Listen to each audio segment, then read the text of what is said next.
Hello friends, it's Nancy from Astrology and Angel Mediums again.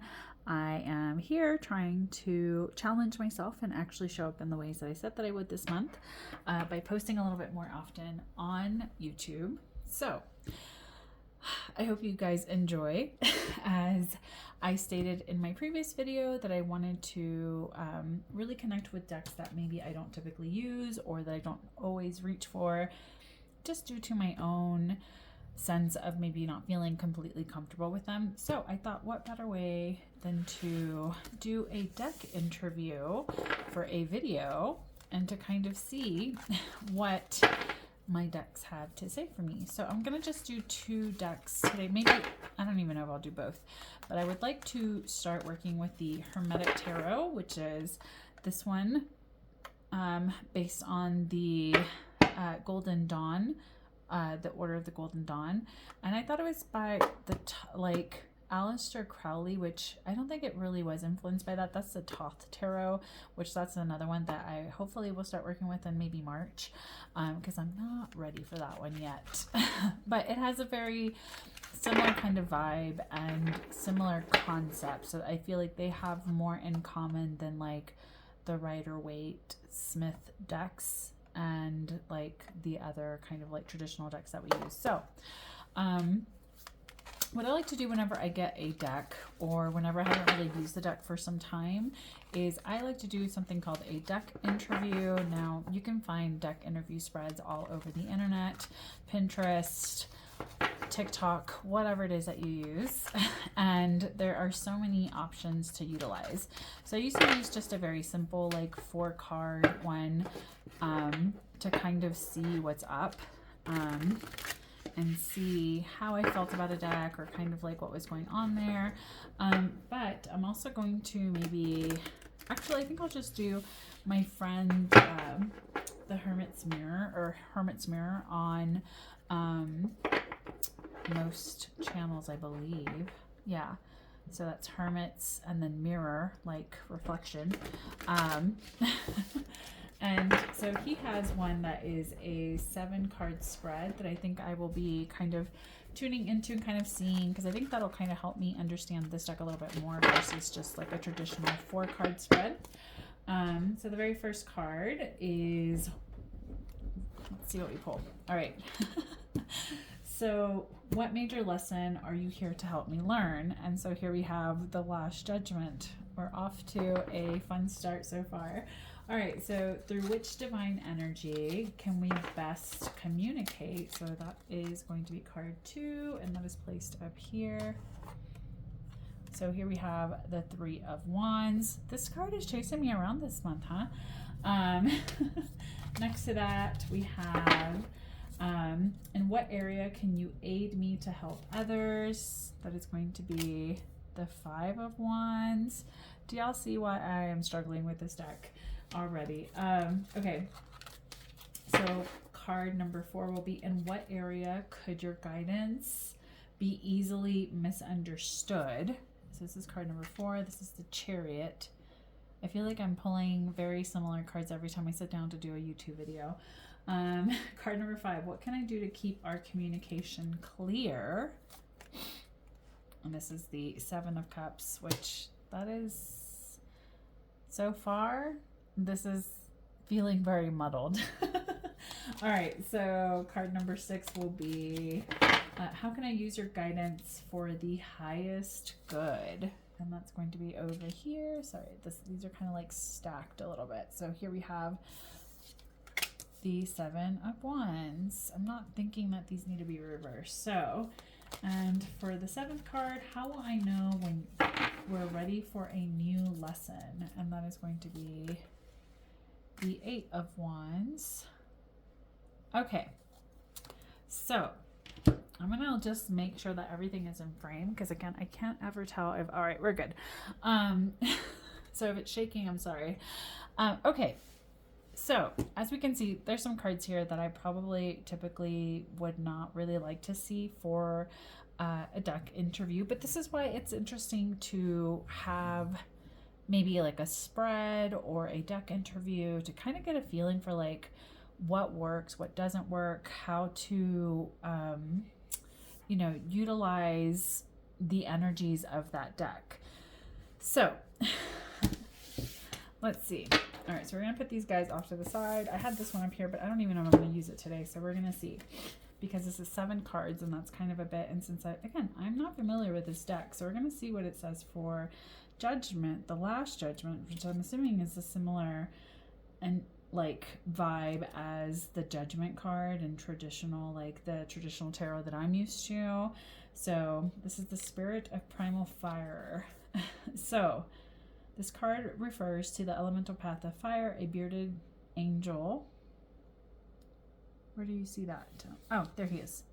I guess that's supposed to be an angel. I thought that looks like a person to me, right? That looks like just a regular person. So, final decision, judgment, sentence, determination, atonement, rejuvenation. So, similar kind of energies from traditional Judgment card. I kind of also like to add in like a sense of like rebirth, kind of like coming back after that final judgment, so to speak.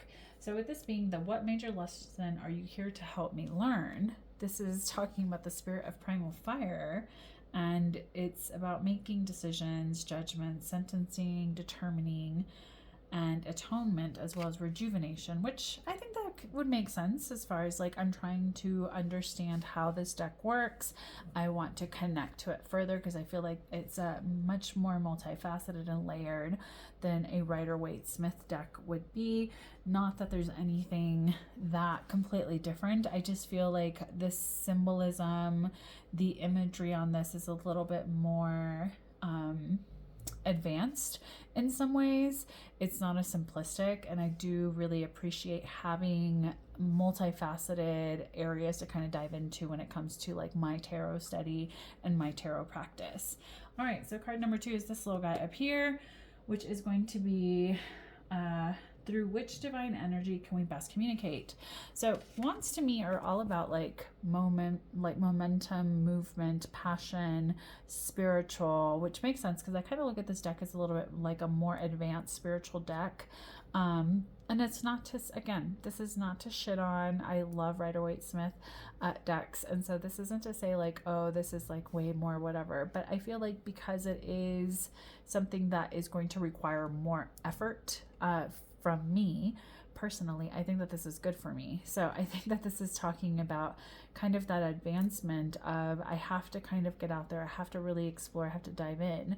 And here we have the sun in Aries, which is funny because, you know, here we're about to start the astrological year pretty soon in like the next 6 weeks or so, which the sun will be in Aries. And we have a ram's head. I do tend to struggle a little bit with Aries energy. Just my own personal experiences, but I know that this year feels like a little bit different.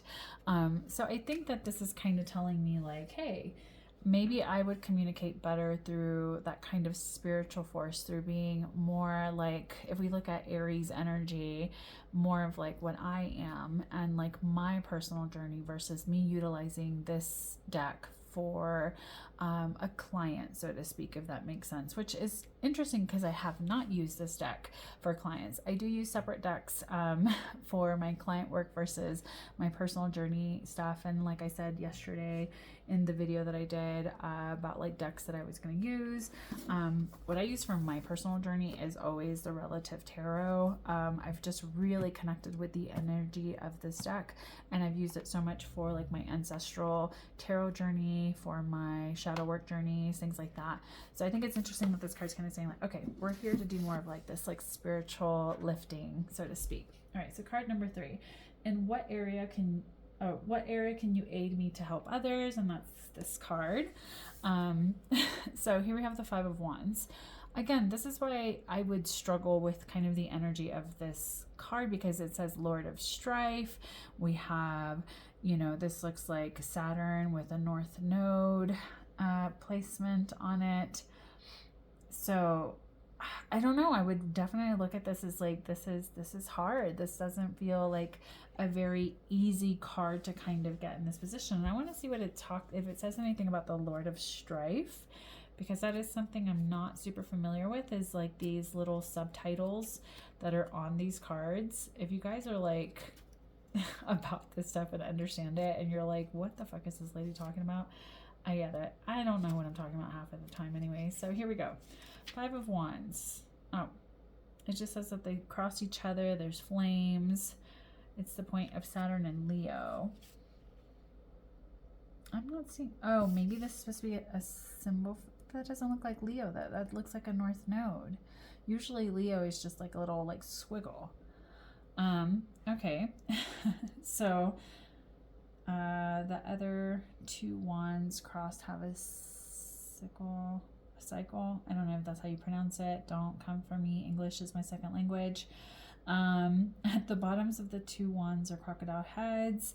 So Saturn is not well placed here. When I think of the like 5 of wands, I think of like conflict and obstacles and like challenges and kind of like, you know, upcoming battles, so to speak. Like there's just like things that are just not coming together. So for this to be the card for what area can you help me aid others, this talking about conflict, strife, maybe I misread it when I put down the card, but maybe this is a card to kind of help people clear up their conflict, because there's like,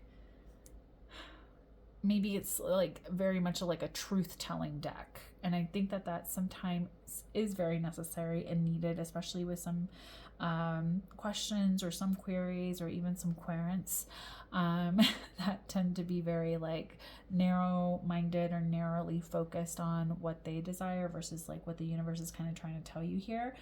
And so it's interesting because this is talking about the 5 of Wands pertains to the first decan of Leo, which is ruled by Saturn, thus Saturn in Leo, 1 to 10 degrees, which is interesting because when I think of Saturn, I think of like this cold, restrictive boundaries, like structure, rules, regulations. And then Leo is very much this like warmth and joy and creativity. And so if we think like, you know, this energy of like restriction to creativity, maybe this deck is kind of saying like, this is not going to be one where you're getting like this sense of like, oh, well, it could possibly be this, you know, or whatever. Like I know sometimes we have readings where it's like, oh, well, maybe if you do this, and maybe this deck is going to be very like, this is what it is. This is what you need to do. This is where you're messing up, and this is what you need to focus on, which I think is necessary and needed. And I think especially for myself,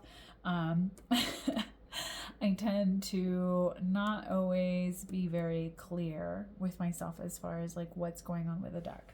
All right, so card number 4. I promise this is not going to take forever. I'm trying. So this is this card. So in what area could your guidance be easily misunderstood? We have the Chariot, which to me, again, this is all about Cancer, right? So it's like the feelings, the nurturing, the emotions, the energy right there. And I'm like, why does this the Lord of Triumph of Light? I think it's really just kind of saying, I love how it has this like story about the artwork and like what is going on here, because there's a lot of characters here that I've never heard of or have worked with. So this can just talk about triumph, victory, perseverance, health, success, even though it's temporary, possible voyage, like momentum, movement. I almost look at it as like, this is like you're going to take a car trip, you know? And I think this is kind of saying like what area could it be easily misunderstood is maybe like in trying to rush through it, or always trying to look at it as like, aha, I get it. So I think maybe that's where initially we have the Last Judgment, where it's kind of saying like, I need to kind of transform how I view me trying to like hurry up and rush through things, because sometimes I can pull like a ton of cards and I can get a very quick snapshot of like, okay, this is it. And maybe this deck is not one that likes to be read that way. Maybe it wants to be multifaceted and layered. All right, so card number 5, we have what can I do to keep our communication clear? Now, typically the 7 of Cups is this card of like a lot of options, illusions, like, you know, daydreams, being very like too focused on everything that's going on, and Lord of Illusionary Success, and that's very much that energy. But here we have Venus in Scorpio, which I feel like sometimes that energy can be very intense, and it's like we don't ever really know what's in all of the cups. We may think, oh, there's all these options, but not everything that is being offered to you is valuable. So I think with this kind of telling me that this is what I need to do to keep open to, or keeping communication open and clear, is to look at all of the options and not just settle for like, oh, I like what this card has to say versus this card, so I'm going to focus more on this. So maybe it's saying like I need to keep open to everything that's going on. Card number 6 is how can I use your guidance for the highest good? And that is going to be the 7 of Wands. Again, this is another card where I would be like, because to me, wands are very much this kind of like energy of like fighting and challenges and like kind of feeling like you're under the microscope, like other people are maybe judging you or things are not really going the way that they need to go. And so it can be this very interesting kind of energy with that, where it's kind of talking about like, I don't know, it's interesting because this is talking about victory, valor, advantage, gain, overcoming opposition. And that's definitely what I would look at this card as like you're being challenged. And so you have something that you need to kind of overcome using that Mars kind of energy. I'm assuming this is supposed to be Leo in this deck. So Mars and Leo kind of like hidden back, basically. So in order to use this deck, I need to be very honest and be very like direct, I think. Now, finally, we have how will I know when we're ready for a new lesson? So we have the 8 of Wands, which to me is always a card of like second wind, kind of getting out there, doing something different. Now, this is Mercury and Sagittarius. Definitely, maybe like whenever I feel like maybe I've unlocked that truth, because whenever I think of Mercury and Sagittarius, I think it's very much this energy of connecting to the truth, speaking your truth, being like almost a little bit blunt with it. And so it can feel very much like coming together. So it talks about excessive force, rapid rush, violence, swiftness, courage, boldness, freedom, warfare, violence, love of an open air, field sports, generosity.